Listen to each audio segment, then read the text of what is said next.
Massa aksi mulai menjarah barang-barang yang ada di dalam rumah Eko Patrio di Jalan Karangasem Raya, Kecamatan Setiabudi, Jakarta Selatan, Sabtu, 30 Agustus 2025, pukul 21.54 waktu Indonesia Barat.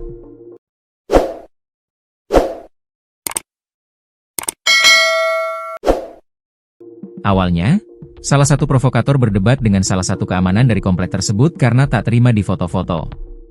Tak lama ia meminta agar massa aksi untuk masuk ke dalam komplek dan menuju ke rumah Eko. Saat sampai di depan rumah Eko, anggota TNI keluar dari basement dan menghadang massa aksi agar tak anarki. Di sana terjadi negosiasi antara TNI dan massa, dan tak lama massa dibiarkan masuk untuk menjarah barang-barang. Selama 30 menit massa membawa barang berharga seperti sepeda, TV, pakaian, dispenser, microwave dan lainnya. Massa meminta selama proses penjarahan tak ada yang menyalakan video atau mengambil foto. Sempat dijaga security. Sebelumnya, rumah Eko Patrio di Jalan Karangasem Raya, Kecamatan Setiabudi, Jakarta Selatan dijaga oleh sejumlah security, Sabtu, 30 Agustus 2025, malam.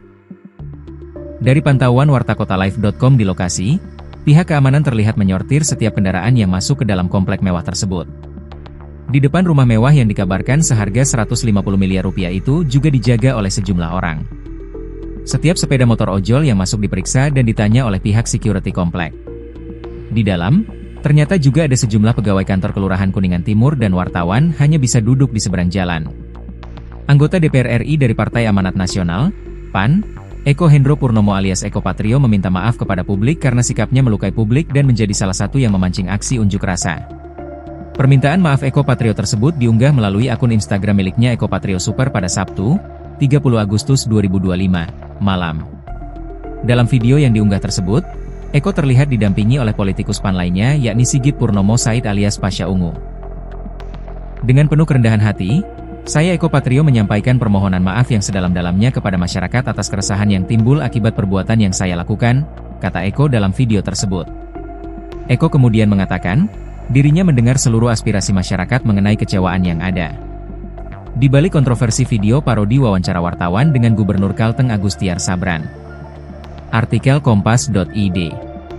Dia lantas menyebut bahwa menyadari sepenuhnya situasi anarkis aksi unjuk rasa ini membawa luka bagi bangsa, terlebih bagi keluarga korban yang kehilangan orang tercinta, termasuk korban luka maupun yang harus menanggung penderitaan akibat benturan yang terjadi.